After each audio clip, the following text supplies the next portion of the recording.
So this first one is an oldie of mine, and it is simply the closest thing I have to a love poem as an adult, and it is for my ex-girlfriend's neighbor.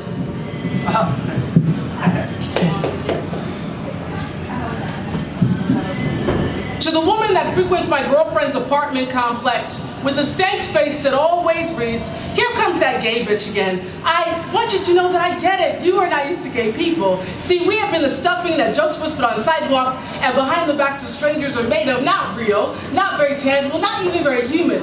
As a teenager, my father, or at least the way I imagined him, would tell me things like, "We are all the same." And anyone that didn't like me because I was gay was simply just ignorant of that fact. You know, black, white, gay, straight, we are all the same. Like a hands-holding, multiracial, we are the world's sexually indifferent block party.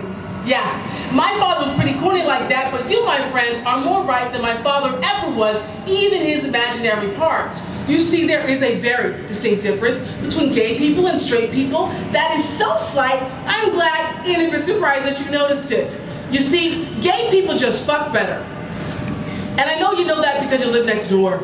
And the particular intensity of anger you are expressing comes from a focused type of sexual frustration that can lead to elements such as delusions of heterosexual grandeur, stalled lips, and rampant unchecked homophobia that leaks out into cultural norms as emotional and physical transgressions from a lack of clitoral release. If I were you, I'd hate gay people too.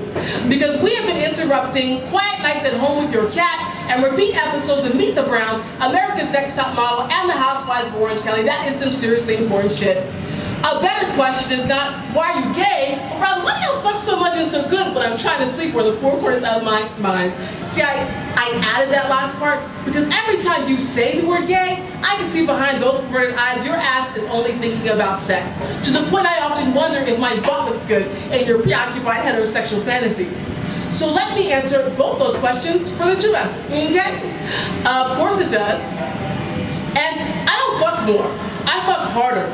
I fuck harder for my mother slapped me across the face at Christmas for looking like a boy. I fuck harder for the boy that thought he could fuck the gay out of me. I fuck harder for the 13-year-old trans girl turned prostitute because her parents forced her to sleep on the streets. I fuck harder because Ugandan activists like David Kato don't deserve to die at the hands of American evangelism. I fuck harder because my government thought it was more important for me to be able to die for my country than to live in holy matrimony with equal job and housing protections. I fuck harder because the transgender life expectancy in this country is only 37, so don't blink, I might not be here much longer. And I fuck harder to prevent from forgetting that the ability to come into the warmth of your partner from the cold of outside is a luxury not everybody else is always allotted, so I'll fuck harder to let her know that this very moment is sacred. And I fuck harder because every time a post-night trans fat thrusts, a fucking fairy gets its wings.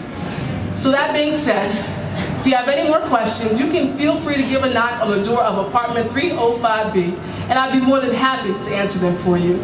I hope you have a good night. Say good night, sleep up. Between you and me, I just got back from a long trip. And the way my girl looked today, ain't nobody in this place getting any type of rest for the next week. But, you know, you should leave your light on in case we're both up later, so we can chat again. You know, neighbor, thank you.